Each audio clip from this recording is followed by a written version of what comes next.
My dear Masala Podcast fans, I've written a book called Bad Daughter. You surprised by the title? I think not. I've never shared such deeply personal things before. I talk about growing up in poverty. I talk about my father's violence, my mother's murder. I talk about how I turned my pain into power, navigating mental health, sexuality, spirituality, and patriarchy. Bad Daughter is my story of going from Mumbai's slums to New York's billboards. But it's your story too. What's the message of this book? It doesn't matter where you come from. It doesn't matter what happened to you. You still get to have the life that you want. If you're looking for a book to move you and inspire you to change your life, type in Bad Daughter by Sangeeta Pillai on Amazon or go to my website, baddaughter.co.uk. At a personal level, it's quite simple for me, like cutting girls is not okay, cutting boys is not okay, cutting anyone is not okay. It's like stay out of children's underpants. It's not too much to ask for. There are so many things that I want to say about Aarefa Johari before you hear my interview with her. Aarefa is a journalist. She's an activist working to end female genital cutting. She's the co-founder of Sahio, an organization dedicated to removing the practice of FGC, or female genital cutting, from society. Aarefa is an incredibly strong woman who talks in the quietest tones. She isn't loud, she isn't shouty, but you feel her power when she speaks. Her voice speaks of the many battles she has fought and won, of the strength and the spirit it takes to do the work that she does. I was honored to be able to speak to Aarefa Johari, and I hope you like this brave soul as much as I do. Sharam, Badtameez, Chee Chee.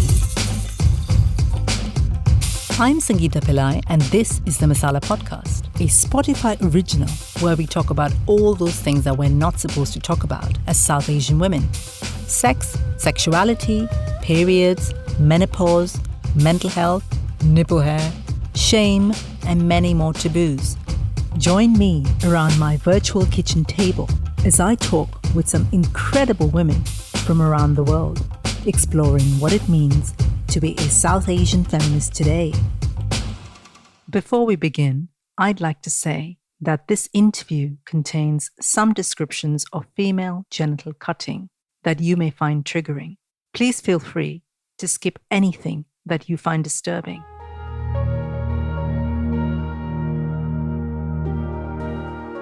Hello and welcome to Masala Podcast. Today I have with me Aarefa Johari, who runs an organization called Sahio. Aarefa, hi, welcome to Masala Podcast. Hi, thank you for having me. Aarefa, I'd never heard of FGM within the Indian community. Like in my mind, it was something, when I read about it, it really shocked me. So can you tell us a little bit about FGM within the Dawoodi Bohari community? No, you're right. This has been fairly unknown for a long time. In fact, there's a wide perception globally that female genital cutting, we prefer to call it cutting rather than mutilation, and I could explain why at a later point. But the perception is that it is largely an African practice, and that's where it happens. But in fact, it happens widely across several Asian countries and communities, India being one of them. Of course, in India, it's not widely prevalent. It is prevalent in specific communities. One of them is my community, the Dawoodi Bohra community. For a long time, in fact, we kind of were of the opinion that the Dawoodi Bohras were the only Indian community that practices FGC, but it's also actually practiced in other subsects of the Bohra community. So there is the Sulaimanis, the Alvis, there are reformist Bohras. So a lot of them, they all practice it. And we also discovered a few years ago that it's happening in some parts of Kerala by some, there's a lot more research to be done in Kerala to really determine where and who is doing it, whether it's specific communities or it's just an assortment of different communities. But it is prevalent in parts of Kerala as well. So and and the fact that this has been hidden for so long sometimes makes you wonder, where else is it being practiced and we still don't know. So to getting back to your question, just to tell you a bit more about the practice in itself, people might, your listeners might know of female genital mutilation as the practice where, parts of the female genitals are cut, usually when, girls are minors, for cultural reasons or religious reasons. Yeah, that is the broad definition. There are, however, different types of genital cutting. So the types vary depending on the severity of the cut. So what we typically associate, globally, when we use the word FGM, is the most severe form, which is practiced in parts of West Africa, where the labia is cut off and the clitoris is cut off, and they stitch up the labia after cutting to leave a small hole for menstruation and for urination. Obviously, it goes without saying that is the most severe form, and that obviously leads to fatal consequences for a lot of people, a lot of problems in childbirth and everything. However, that is the least common form of FGC also. It's probably only less than 10% of the FGC practicing population would practice that kind of cutting. The most common form is the one practiced in my community, which World Health Organization classifies as type 1. It involves cutting a part of the clitoral hood, or sometimes the hood and a part of the clitoris. And it may not be as severe. It's often like there's a lot of attempt to justify it by saying, it's just the prepuce that's being cut. It's pretty much the same as male circumcision, where the foreskin is cut. And in fact, in my community, it's justified as, gender equality. We do it for both. But the impact is, there's no such thing as mild cutting. It's not supposed to be cut at all. And that's the point. And it's done for cultural reasons. It's not really a religious practice, even though it may be incorporated by some sects into their idea of what the religion mandates. But it's really a cultural practice. It predates Islam, it predates Christianity. It's not only practiced by Muslims. So, there's this Islamophobic idea that this is a Muslim practice, which is not true. It's not even mentioned in the Quran. So, yeah, it's a complex cultural practice, a social norm. Is the point of the cutting to prevent female pleasure? What is the cultural reason that is given? It's in any given community, there's usually an array of responses, an array of reasons that are given for this practice. Same with my community. When the most common reasons that they'll give is religion, culture, tradition. And, basically we didn't really question it. That's the reason that my mom gave when I asked her, when I confronted her at a later point as an adolescent, as a teenager, why I was cut.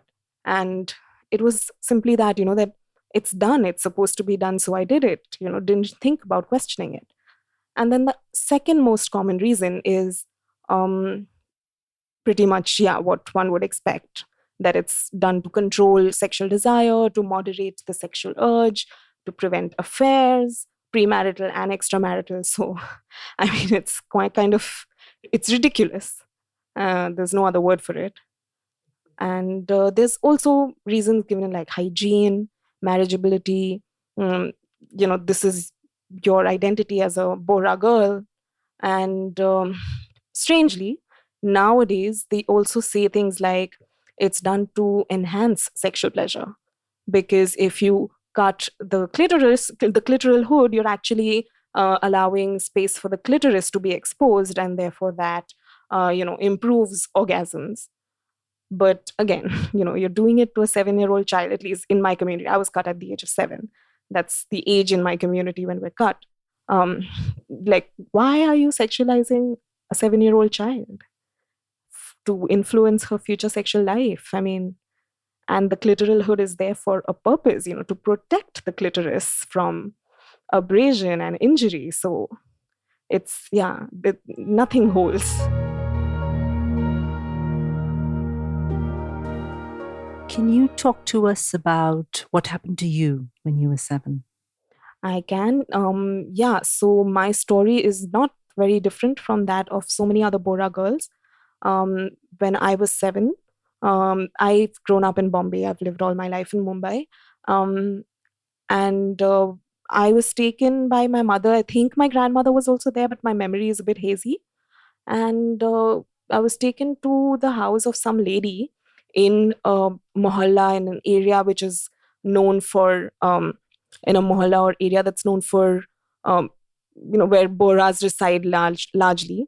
And obviously I didn't know what was happening. I think I assumed we were going somewhere else to meet someone or something. And, those are the reasons usually given to children, or we're going shopping, or we're going for ice cream or something or the other. And I didn't really know what was happening, but I was at some point, it was this small house. This lady from the community was there. The adults were chatting for a while, and then I was basically asked to take down my panties, and the lady was holding me and my mom was holding me. Like, of those details I don't really remember, who was holding me, and kind of my legs were spread apart, and that lady basically took a blade and did something down there. Of course, it was terribly painful. And the only preparation that I sort of had, and I'm saying this because I've heard so many stories of women who weren't prepared at all. Like, so literally they were just grabbed and held and cut. And, their mother or whoever was with them did not even prepare them a little bit about, what was going to happen. In my case, I think just before it was going to happen, my mother I have a memory of her saying something like, don't worry, it's just going to, it's going to be very quick. She's just going to, I don't know what exactly she said, but, it'll hurt just a little bit. Don't worry, that kind of a thing. But of course, I had no idea what was happening, and I was crying, and it was extremely painful. And my mom says there was no bleeding, and she says that she made sure that only a very thin layer was cut. And after that, it's a bit of a haze. I just remember the pain and the crying. And I think over the next day or a couple of days or something, it sort of, the pain receded, I gradually sort of, maybe the memory faded away. I wasn't thinking of it in that sense. And I know a lot of other girls I have met and heard their stories where it's been far more traumatic. More was cut, or, they tried to fight back, or they had to be held down. So it's, and just the psychological trauma I know a lot of people personally where it's been a lot worse. So I consider myself, quote unquote, slightly luckier. But yeah. Do you remember what the other women were doing when this was happening? Do you have any memory of that? You just remember your mother and this. I don't even remember how many other people were in the room. Yeah. Probably my grandmother was there, but I don't really have a clear memory of this. Yeah.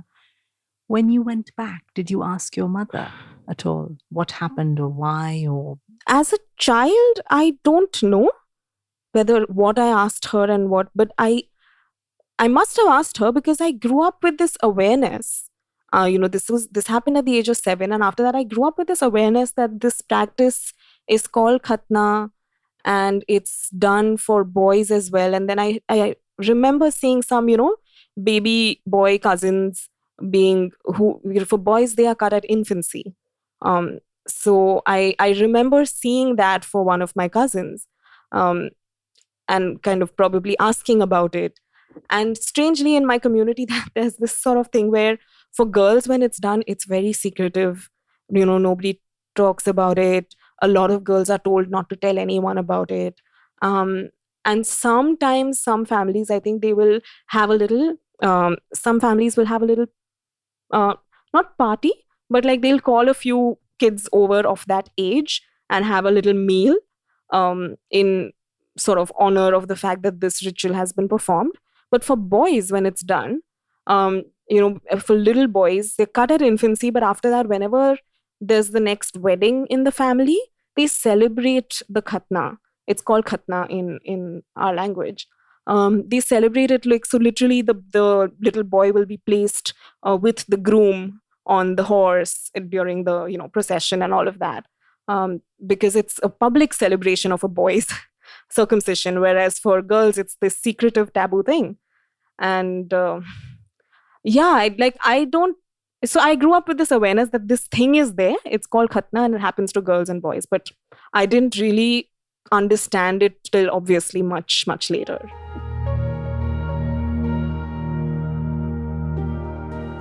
How has this affected your life psychologically, physically, sexually, emotionally? Has it? The thing is, I would, as I said, I consider myself quote unquote luckier, where I don't think there is much physical scarring. And I think psychologically, I didn't grow up with the trauma of it the way a lot of other women have, women I know personally through my movement, through this movement. But, there's always this sort of feeling of violation. Like when you think about when I understood what happened, I was in college. And I remember, it was very upsetting. I was confronting my mother and, I resented my mother for a while until I realized that, she too has been through it. And it's a cultural practice that is perpetuated. Like she's also a cog in the wheel, like all of us are, And so it's the larger system that is to blame. How does it affect other girls? I know you meet a lot of girls who've had the same experience. How does it affect them psychologically? It's a range of different things, I know women who still have genital scarring, and who, experience pain till date. And these are women from this community, even though community members who defend the practice will try to dismiss and deny these stories. There are women I know who still suffer from physical pain and scarring. The psychological pain is kind of tied to it. There are people I know who've had, who struggled sexually, struggled with getting intimate. It's a mixture of sometimes it's because of literal physical pain, sometimes it's because of the trauma. And some women I know have had to actually go for therapy with their partners to be able to get intimate with their partners. I would say for me, the biggest, frustration is that I don't know how it has impacted my sexual life, because if it's a mild cut, then, but it was still an important part of my body. And nobody is born with we're not born with a uniform sized clitoris or a uniform sized hood. So I don't know what I had before I was cut. I don't know how much was cut relative to what I had. And the impact of that, so if my sexual life is fine and okay and seems enjoyable, how do I know whether, it could have been better or worse? So, I don't know.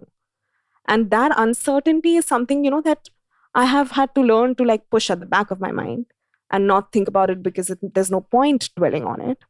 I can't undo what's been done. But it affects too many women in too many different ways. I can't even imagine what that kind of trauma does to somebody, on an emotional level, on a sexual level, on a psychological level, holding a child down and cutting off a part of her clitoris when she's that young. My brain doesn't even compute. Yeah. So it's just. And the thing is, for like one of the consistent things you'll notice if you speak to a lot of survivors is that relationship with the mother. Because most often it's the mother who takes the daughter. And, the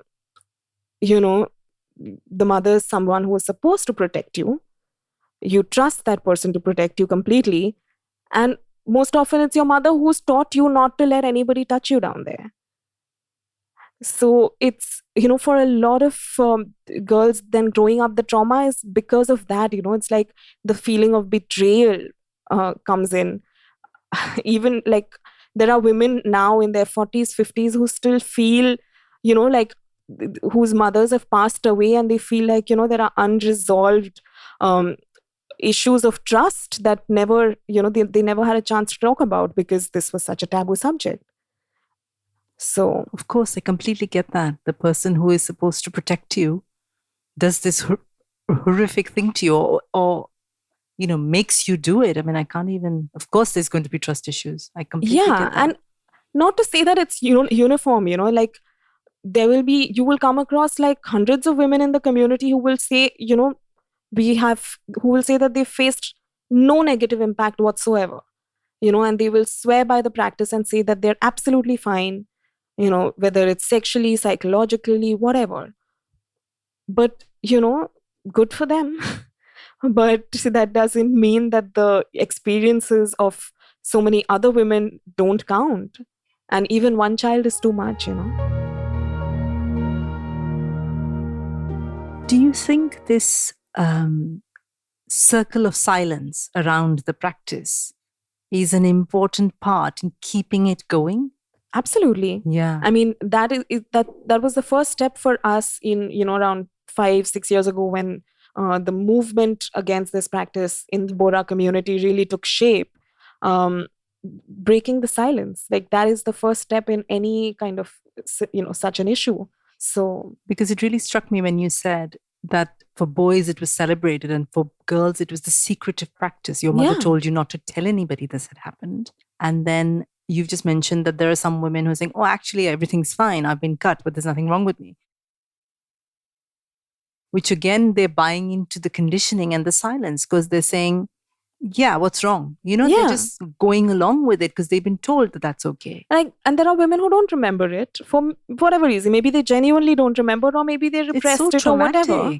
My mother doesn't remember hers at all. So, when she was asked to do it for her child, like she just followed what was to be done without thinking. And so when I was like in my early adolescence, my mother was the one who came across an article in the newspaper or magazine about this issues. I think that time there was one anonymous Bohra woman who had shared her story and talked about this practice. And then the article talked about FGM largely in Africa because that was what was known.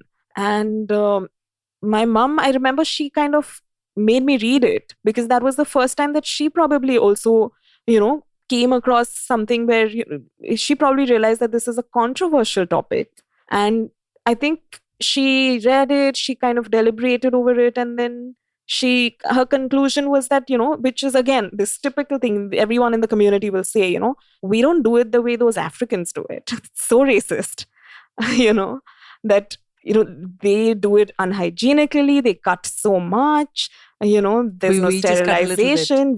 So theirs is mutilation, ours is circumcision. And, and we do it in a sterile environment. Nowadays, doctors do it, it's the medicalization of the practice is another issue altogether.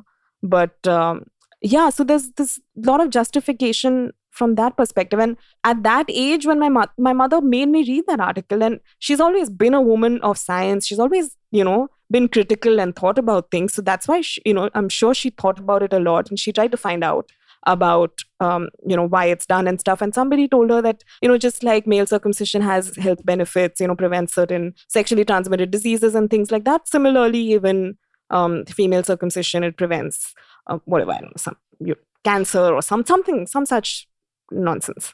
But I think she, at that time, rationalized it for herself and she told me about it. And I also was like, okay, maybe. I didn't think about it till I was finally in college and Were you able to talk to your mother about it afterwards? Oh, I mean, I think maximum conversations I've had with her only. Because she was obviously the first one when I kind of understood what happened and felt that, burst of outrage and indignation and frustration, and complete helplessness because you can't undo it. It all came out on her, really. She was the one I confronted with. And as I said, I felt resentful towards her for a while before I really understood that, it's unfair to blame her as an individual. Yeah. Has your relationship changed in any way because of what happened, or were you able to kind of? I think in our case, we've always been quite close. She's an amazing single mother, and she's, really brought us up by herself in an amazing way. So we've always been close in that sense. So even through that period, I would say that, I don't think that kind of resentment also could have affected our closeness or relationship in that sense. But certainly over the years with the movement, initially when I started speaking out, she always supported me, even though she didn't entirely agree with me. But, she's now I think she really does agree with my perspective on all of this. And, but she's always been supportive, which makes a huge difference. Of course it does. Of course it does.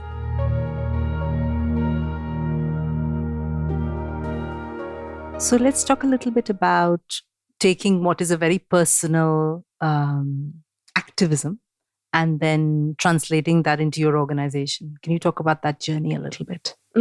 So for me, it began in 2011, 2012, that time.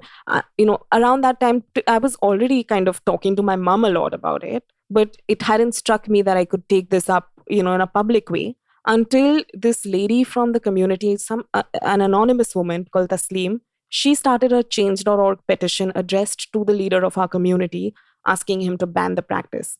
And that petition started getting some media attention. I'm a journalist myself. I was working at a newspaper at the time, and journalists were looking for community members to interview, and who would. And the issue at the time was nobody was willing to give their names and talk because of the taboo around it. And that's when I kind of realized that I had, that I felt a lot of anger about this topic, and I had no issues giving my name out and talking about it publicly. And so I just sort of spontaneously started doing it at the time. And then, one thing led to another, because then when you break the silence, you start talking publicly, and, a couple of other people are also doing that. Then, so that's eventually how we connected, a group through social media, through, reading about each other's work and stuff. So eventually we were a group of 5 women who are 4 from the community. One is a filmmaker, Priya Goswami. She made the first documentary film on this topic in India among the Bohra community. It's a national award-winning film. And basically the 5 of us, over the years, we got together. We all wanted to do something about this practice. And it sort of organically turned into an organization, which is Sahiyo. Which is called Sahiyo. What does Sahiyo stand for? Sahiyo is a Bohra Gujarati word for female friends, like Saheliyo.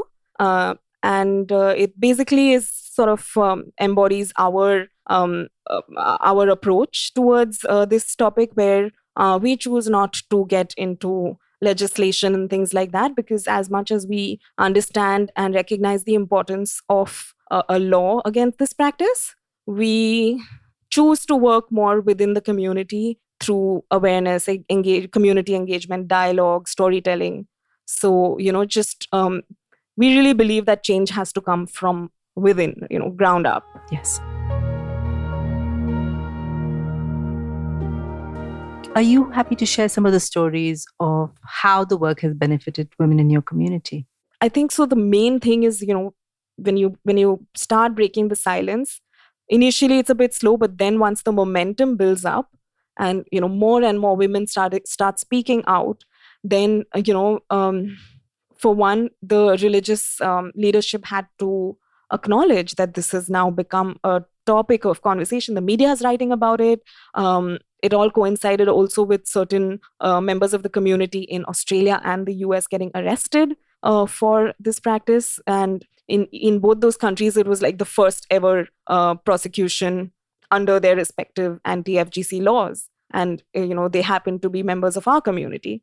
And so it became like a big conversation in the community. And there was pushback, which was inevitable. There's a lot of backlash in many different ways. But that also kind of led to more conversation about it, which so we feel like effectively in large sections of the community, the silence has been broken. This is, so because the community, there's a section of the community members now defending the practice. They're fighting a case in the Supreme Court in defense of the practice because somebody filed a case seeking a ban. And that has led to a lot more awareness. And we don't really have, so in 2015-16, we had collected data and doing the first ever research study of trying to understand the prevalence rates in the community. And our report was published in 2017. We found that 80% of the respondents, it was just Bohra women, 80% of them had undergone the cut. And we obviously haven't yet done a follow-up kind of prevalence study, but we know through anecdotal evidence that there's now, lots of parents who are choosing, people reach out to us all the time telling us that, now we know and now we're not going to do this to our daughter. So for us, that's the biggest. That's huge. My God. I mean, that's such a shift, and it must make you feel really proud to do the work you do. Yeah, I mean, that is because it's a lot of hard work to kind of keep, engaging with a community that's trying to push back, trying to silence. And it's in general a difficult conversation to have. So these are reminders that, the work is worth it. What's the pushback like socially? Within the community? It's been quite... so this community is known for... there has been a history of people getting excommunicated for dissent. But nobody has been excommunicated yet on this because of this topic. But there's a fear. There's a huge fear of being excommunicated, which is why a lot of people don't speak out publicly. A lot of, people who support us are forced to do it privately. And there are people who have publicly supported us who have been kind of forced into silence because, relatives or community leaders, local community leaders have kind of, pressured them by kind of, the typical kind of pressure is through family members. So then the fear is, okay, my parents will not be allowed to go to the mosque, or my parents will, be socially boycotted. Even if it's not a formal boycott, it's informal. So, and then there are people who've been, pressurized to apologize in public in the mosque, and they've been humiliated. So it can be difficult. And then of course there's online trolling, which... Have you experienced a lot of that? All the time. We get a lot of online trolling. There are times where we've been invited to speak at events, and, sections of the community will try to, will contact the organizers of the events and say, try to tell them to not have this event and say, you have to represent both sides and all of that. So. Wow, that's quite a lot. And does it affect how you feel about belonging to the community at all? So quite frankly, I am not a very religious person myself. I, over the years, have undergone a shift. I feel there's a lot of patriarchy in religions, all religions. And so I prefer to not, be religious. But I'm still a member of the community, and there is definitely a kind of an attempt by community members who want to defend the practice. They often try to discredit our credibility. In what way? By saying we're not legitimate members of the community because we don't regularly attend the mosque, we don't wear the traditional clothes, and so our voices don't matter. Because then we don't want to belong to the community, which is baseless, because, no one person gets to decide, or to define what being a Bohra is, right? I'm culturally a Bohra, and it is my community. And I have been cut, so I have every right to talk about it. Not that people who haven't been cut don't have a right to, of course they do, and we need allies. But Yeah, it's kind of, we get all sorts. I can imagine. What do you think is needed for more, say, older people and younger people in the community to start thinking differently about this? Mm, What would help, do you think? it's, I think with any social norm that's rooted, that's ancient, that's rooted in ideas of patriarchy, or for that matter, casteism, racism, whatever, the changing of the mindsets is just, it's nothing but hard work, where, I don't think there is a shortcut to it. You have to consistently question, consistently educate, um, consistently defy, and um, yeah, and keep and not lose strength, so that is, and I would say, and there's a lot of communication involved, right? How effectively are you communicating something? Of course, you need the people who are um you know angry rebels, you need them, um and then you also need people who have ways to you know speak in the language that is more that community members are more likely to listen to, a more calm, a more peaceful manner. So you need to kind of have a multi-pronged strategy to there are people who are more likely to understand the problems with this practice from a medical perspective. There are some people who are more likely to understand it from a religious perspective. We need to have a multi-pronged approach. What is your hope over the next couple of years with the work you do with Sahio and within the community? What does the future look like? I mean, the hope is simple. Like, practice needs to end, and we cannot stop till it does. So at some point, I really had hoped that the community leader would understand, acknowledge the trauma that so many women have gone through, and acknowledge publicly that it's not okay to keep cutting girls, even if a large number of them claim that they're unaffected. And I was hoping at some point that the religious leader would then himself call for an end to the practice, but that hasn't happened yet. So I can keep hoping for that to happen at some point. But meanwhile, we just have to keep at it and find more and more ways to reach larger sections of the community. I'm sure you will. I mean, this is incredible work, I think, what you do, and it's very important work. And I think it changes women's lives so fundamentally. If there is one girl that isn't getting cut, that is not just women, when women are affected, this affects men too. Absolutely. Like, so many marriages are affected, and sexual lives of so many people are affected because of this. And at a personal level, it's quite simple for me, like, cutting girls is not okay, cutting boys is not okay, cutting anyone is not okay. It's it's like, stay out of children's underpants. It's not too much to ask for. Absolutely. Wow. Thank you so much, Aarefa, for speaking to me. Thank you for sharing your own personal story. I really appreciate you kind of opening up. And thank you for sharing your work. I mean, we will, please let us know if there's any way we can support you. Please share your social media. How can we follow your work? So Sahio is available at sahio.com, SAHIYO, and our social media links are up there as well on the website. We have a volunteer program for those who are interested in volunteering their time for the cause, or and working in any way. Like, we always post about any internships available and all of that. But in general, I think the larger conversation, like, if there are listeners out there who are not from a community that practices genital cutting, but, this issue is larger than that. It's easy to say that genital cutting is, oh my God, it's this barbaric practice that, look at what those people are doing.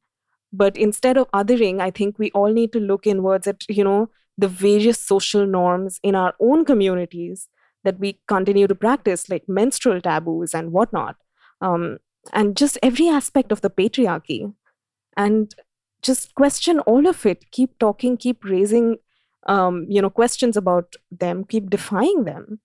And, I think once we dismantle the patriarchy, all of this will end. I absolutely agree.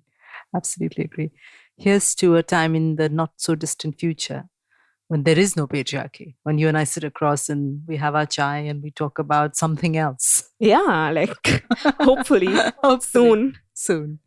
Thank you so much, Aarefa, for taking the time to speak to Masala Podcast. Thank you for having me. It's been lovely. If you've been affected by anything we've talked about in this episode, please head to the show notes where I've listed some information about organizations which can offer help and support. I'm Sangeeta Pillai.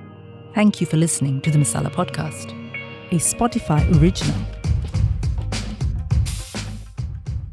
Masala Podcast is part of my platform Soul Sutras. What's that all about?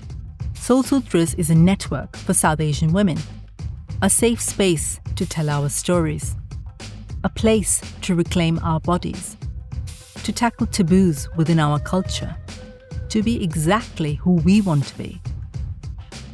Get in touch and tell me your stories about your taboos. Check out my website, soulsutras.co.uk, or get in touch via email at soulsutras.co.uk. I'm on Twitter and Instagram. Just look for Soul Sutras. Masala Podcast was created and produced by me, Sangeeta Pillai, edited by Orbis, the studio, opening music by Sunny Robertson. Besharam, Badtameez, Gandhi, Hi, bad beti.